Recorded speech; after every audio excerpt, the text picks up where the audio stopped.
राह चालीला त टोकेला सोनार सैया जी। राह चालीला त टोकेला सोनार सैया जी। काहे झुमका गढ़ावला उधार सैया जी।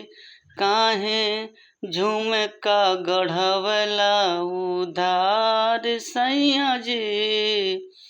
राह चलेला त टोकेला सोनार सैया जी।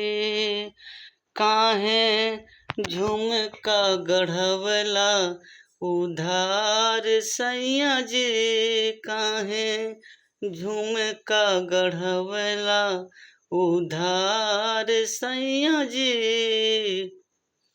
लाली बाली बिंदिया हार का करी।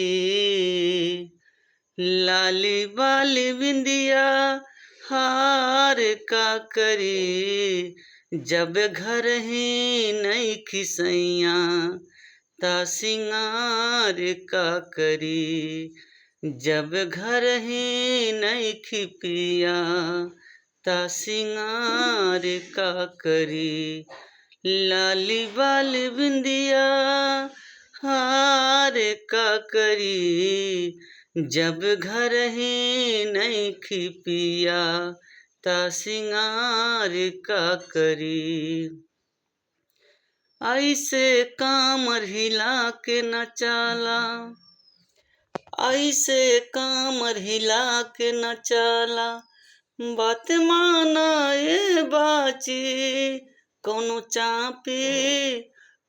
चापी तोहके खिया के 2 रुपया वाला टॉफी। कोनो चापी तोहके खिया के 2 रुपया वाला टॉफी। ऐसे कामर हिला के न चला।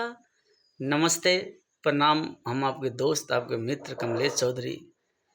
वीडियो जरूर अच्छा लगी, काहे कि बहुत बेहतर आप लोग के लिए गाना लाइल बनी हम। अच्छा लगे कमेंट, लाइक, सब्सक्राइब जरूर करें।